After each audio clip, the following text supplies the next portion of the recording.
नमस्कार। पीछे मैं आप लोगों से मिला था अपने वीडियो के अंदर और आप लोगों को बोला था कि मैं अपना पार्ट 2 युद्ध से रिलेटेड इतिहास और युद्ध से रिलेटेड बातचीत के बारे में आपको ज़रूर बताऊंगा।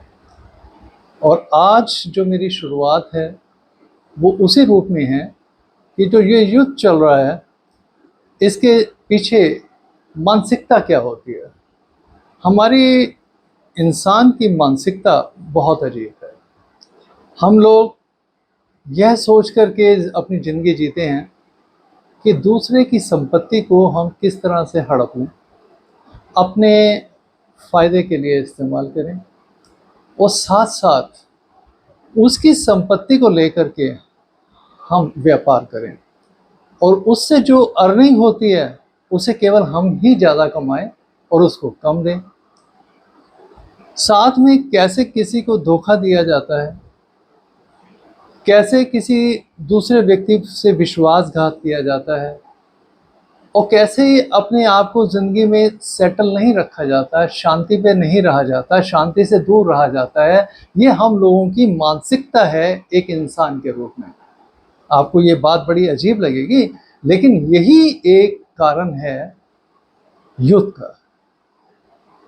युद्ध देखिए घर से ही शुरू हो जाते हैं और घर से ही आपका छोटा सा एक सोसाइटी बनती है, एक उससे शहर बनता है और उससे एक स्टेट बनती है और उससे एक देश बनता है और उससे पूरा विश्व बनता है।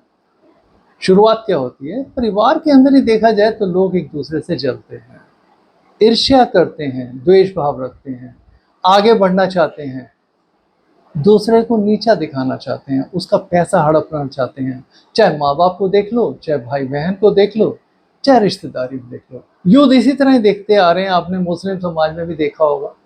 औरंगजेब का भी आप हाल जानते हैं कि उसने क्या किया था इतिहास के अंदर। गौर फरमाइए औरंगजेब ने क्या किया था, तब आपको समझ में आएगा कि मैं क्या कहना चाहता हूँ।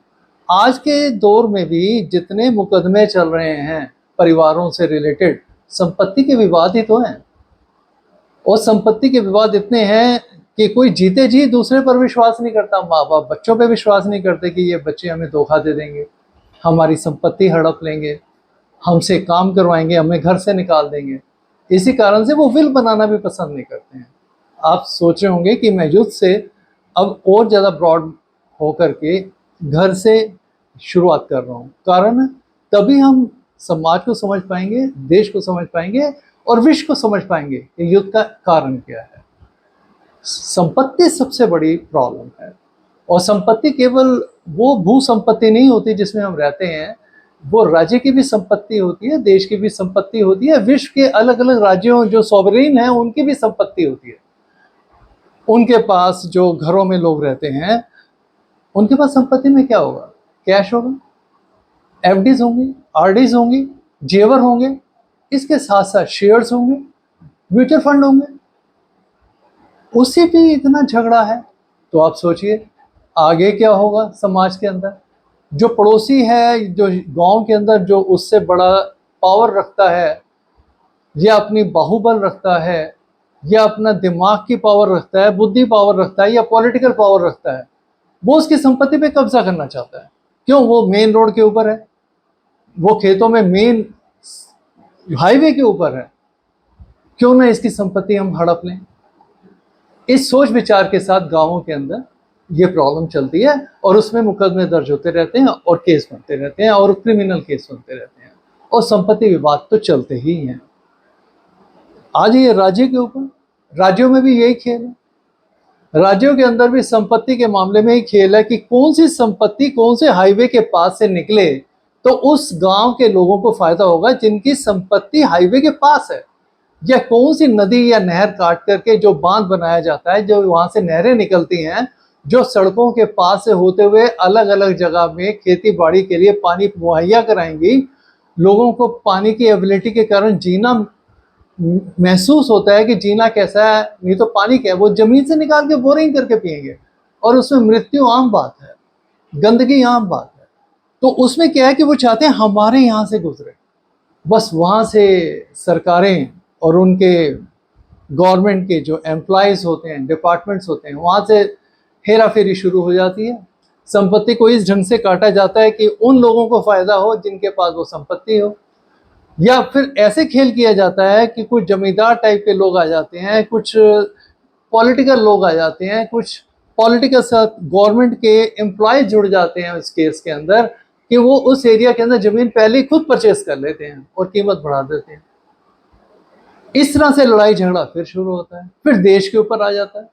देश ये सोचते हैं कि क्यों ना मैं दूसरी कंट्री की संपत्ति को अपने कब्जे में ले लूं, क्योंकि वहाँ पे खनिज ज़्यादा है, वहाँ पे रेयर मेटल्स मिलते हैं, वहाँ की ज़मीन बहुत उपजाऊ है, हमारी ये वाली फसल अच्छी हो जाएगी, हमारा देश तीसरे देश के साथ जुड़ जाएगा अगर हम उतने हिस्से पे अपना कब्जा कर लें तो।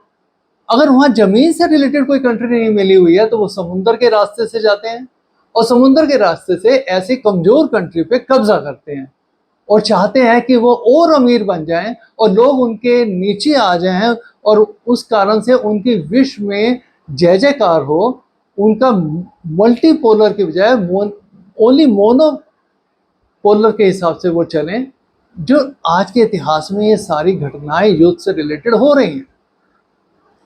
कौन सा केमिकल कहाँ मिल रहा है, कौन सी खदानें लोहे की हों, कोयले की हों, या आपके प्लूटोनियम की हो, यूरेनियम की हो, या रेयर अर्थ मेटल्स में आज की डेट में सेमीकंडक्टर्स हैं, या टाइटेनियम से रिलेटेड, या प्लूटोनियम से रिलेटेड, या इसी तरह से रेयर अर्थ मेटल्स में जो स्पेशल मेटल बनाने के लिए इस्तेमाल किए जाते हैं, हाई टेक्नोलॉजी में इस्तेमाल होते हैं, वो जगह हमारे पास कब्जे में आ जाए दूसरी कंट्री से हट करके।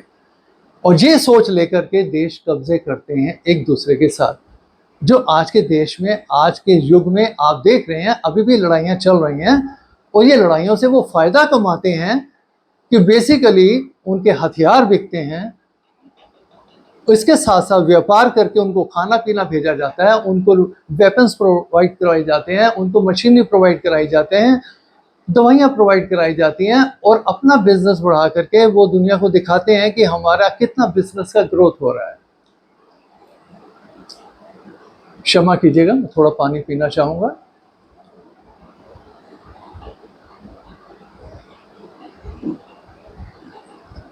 तो ये है मानसिकता। तो आपने इंसान के रूप में मानसिकता को समझा, ये समझाना बहुत ज़रूरी था। अब इतिहास पे मैं आता हूँ। जो कंट्रीज आज की डेट में अपने आप को मोनोपोलर कहती है, मल्टीपोलर सुनना तो उसको पसंद ही नहीं है। चाहे उसके अंदर ब्रिक्स के देश आ रहे हों, या कोई कंट्री तरक्की कर रही हो, चाहे हिंदुस्तान हो, चाइना हो, रशिया हो, या अफ्रीका या ब्राज़ील हो, कोई भी कंट्री हो, इवन यूरोपियन कंट्री के अंदर भी कोई आगे आना चाहे तो वो पसंद नहीं करते हैं कि ये कंट्रीज या इनकी करेंसीज ऊपर आ जाएं। This is a problem. संयुक्त राज्य अमेरिका, अब मैं सीधा टॉपिक के ऊपर आ रहा हूँ। संयुक्त राज्य अमेरिका अलग अलग राज्यों का मिला हुआ एक संगम है। कैसे बना, क्या उसका इतिहास रहा, कैसी जनसंख्या रही उसकी, वहाँ के मूल निवासी किस प्रकार के थे, अब उसके बारे में आप लोगों का जानना बहुत ज़रूरी है। बेसिकली संयुक्त राज्य अमेरिका विश्व के सबसे जटिल ऐतिहासिक और जनसांख्यिक संरचना वाले देशों में से एक कंट्री है। इसकी जनसंख्या, शासन प्रणाली और सांस्कृतिक संरचना आप कह सकते हैं कि हजारों वर्ष के विकास का परिणाम है, जिसमें मूल निवासियों की उपस्थिति, यूरोपीय उपनिवेशवाद, दास प्रथा, निरंतर प्रवासन शामिल है। यूरोपियन के आगमन से पूर्व यहाँ पर वर्तमान अमेरिका की भूमि पर मूल निवासी रहते थे, जिन्हें आज नेटिव अमेरिकन लोग कहा जाता है या आदिवासी लोगों के रूप में ये लोग जाने जाते हैं। ये लोग हजारों वर्षों से यहाँ पर बसे हुए हैं और इनके पास कोई पहले एक विकसित समाज, राजनीति और आर्थिक व्यवस्थाएं थी जिसके बारे में इतना क्लैरिटी के साथ एक्सप्लेन नहीं किया गया है। रेड इंडियन शब्द यूरोपीय उपनिवेशवादियों द्वारा प्रयोग किया गया था, जो अब अनुपयुक्त माना जाता है। इसका कारण क्या था? क्रिस्टोफर कोलंबस ने गलती से अमेरिका को भारत समझ लिया था, जिसके कारण से ये रेड इंडियन का नाम लगा था। 1492 के बाद यूरोपियन लोगों का आगमन यहाँ पे शुरू हुआ। स्पेन, फ्रांस, इंग्लैंड, जैसे ब्रिटेन उस समय कहते थे, ने यहाँ उपनिवेश स्थापित किए। ब्रिटिश उपनिवेश सबसे प्रभावशाली बने, विशेषकर पूर्वी तट के ऊपर। यूरोपीय और मूल निवासियों के बीच संबंध अक्सर संघर्षपूर्ण रहे। इस एरिया के अंदर भूमि, संसाधन और सत्ता को लेकर के इतने युद्ध हुए जिसके बारे में अब बताया नहीं जा सकता है। यूरोप से आई कई बीमारियों के कारण वहां के रहने वाले पुराने जो लाखों निवासी थे पुराने, उस मारे गए, मृत्यु के शिकार हो गए। यूरोपीय शक्तियों के बीच भी आपस में बहुत संघर्ष हुआ, जिसमें फ्रेंच और इंडियन युद्ध महत्वपूर्ण था। इस युद्ध के बाद ब्रिटेन का नियंत्रण यहाँ पर बढ़ता चला गया।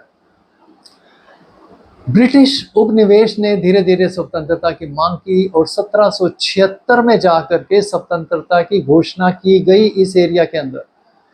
इसके साथ ही संयुक्त राज्य अमेरिका का गठन हुआ था, पुराने इतिहास के मुताबिक, जिसे लोग समझना चाहें तो समझ सकते हैं। प्रारंभ के अंदर यहाँ पर केवल 13 राज्य होते थे, जो ऐसा ऐसा बढ़ के 50 तक पहुंच गए आपके। और यह विस्तार भूमि खरीद, संधियों और बसावट के माध्यम से हुआ था। जो नहीं देना चाहता था वहां पे युद्ध हुआ। जब युद्ध से बचने के लिए उन्होंने क्या किया, पैसे ऑफर किए, और पैसे ऑफर किए तो इस कारण से उनको वो एरिया मिल गया, और इस तरह ये राज्य बढ़ करके 50 हो गए। ऐसे ही एक एग्जाम्पल अमेरिका को रशिया का भी तो है। आपको पता ही है कि रशिया ने भी कभी अपना एक एरिया अमेरिका को दे दिया था, जिस कारण से आज के तारीख के अंदर वहां पे युद्ध के ऊपर वो कारण बना हुआ है जो रशिया ने उसको दिया था। रशिया इंटरेस्टेड है उसे वापस लेने के लिए।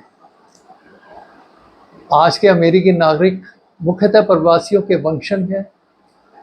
इसमें यूरोपीय प्रजाति भी बीच में है, अफ्रीकन लोग भी बीच में हैं, और अन्य क्षेत्रों से आए भी लोग बीच में हैं। और जो कुछ बच गए, जो उस समय वहाँ के मूल निवासी थे, जिसे आदिवासी कहा जाता है, वो भी हैं।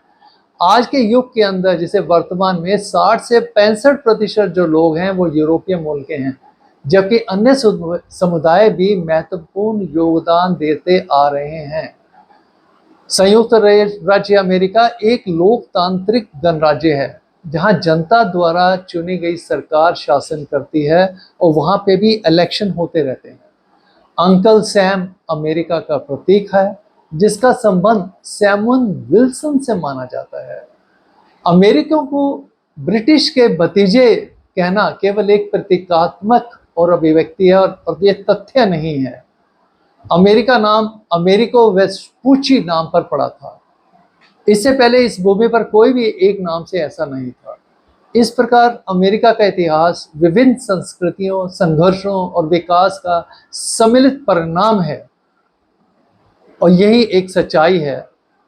तो मुझे उम्मीद है कि जो मैंने प्रथम बार आपको युद्ध से रिलेटेड जो शुरुआत बताई थी, और आज इंसान की मानसिकता और अमेरिका का विकास, संयुक्त राज्य अमेरिका का विकास किस रूप में हुआ, मैंने आज के इस वीडियो में आपको बताने की चेष्टा की है। उम्मीद है आपको ये अच्छा लगा होगा, और इसके बाद मैं आपको पार्ट 3 में इसकी नेक्स्ट प्रोग्रेस बताऊंगा कि उसके अंदर आगे क्या हुआ, जो ऐसा युद्ध के लिए पूरे विश्व में प्रॉब्लम बढ़ती चली गई। नमस्कार।